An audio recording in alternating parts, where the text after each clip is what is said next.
बहन की शादी को 6 साल हो गए, मैं कभी उसके घर नहीं गया।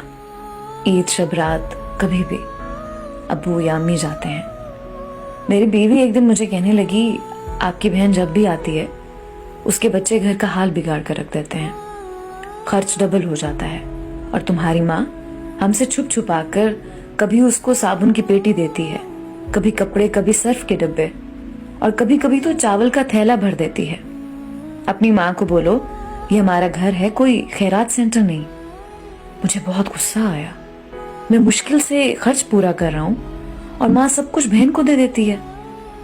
बहन एक दिन घर आई हुई थी, उसके बेटे ने टीवी का रिमोट तोड़ दिया। मैं माँ से गुस्से में कह रहा था, माँ बहन को बोलो यहाँ ईद पे आया करे बस, और ये जो आप साबुन, सर्फ और चावल का थैला भर कर देती है ना, इसको बंद करें सब। माँ चुप रही, लेकिन बहन ने सारी बातें सुन ली थी। मेरी बहन कुछ ना बोली। 4 बज रहे थे, अपने बच्चों को तैयार किया और कहने लगी, भाई मुझे बस स्टॉप तक छोड़ाओ।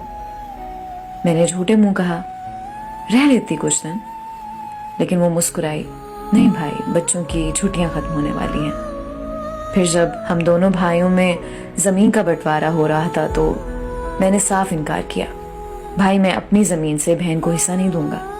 बहन सामने बैठी थी, वो खामोश थी, कुछ ना बोली। माँ ने कहा, बेटी का भी हक बनता है, लेकिन मैंने गाली देकर कहा, कुछ भी हो जाए मैं बहन को हिस्सा नहीं दूंगा।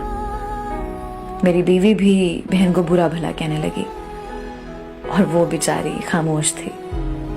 बड़ा भाई अलहदा हो गया कुछ वक्त के बाद, और मेरे बड़े बेटे को टीबी हो गई। मेरे पास उसका इलाज करवाने के लिए पैसे नहीं थे। मैं बहुत परेशान था, कर्ज भी ले लिया था 1 लाख रुपया। भूख सर पर थी, मैं बहुत परेशान था। कमरे में अकेला बैठा था, शायद रो रहा था अपने हालात पे। उस वक्त वही बहन घर आ गई। मैंने गुस्से से बोला, अब ये आ गई है मनहूस। मैंने बीवी को कहा, कुछ तैयार करो बहन के लिए।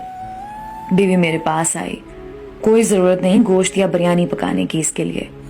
फिर 1 घंटे बाद वो मेरे पास आई, भाई परेशान हो? बहन ने मेरे सर पे हाथ फेरा, बड़ी बहन हो तुम्हारी।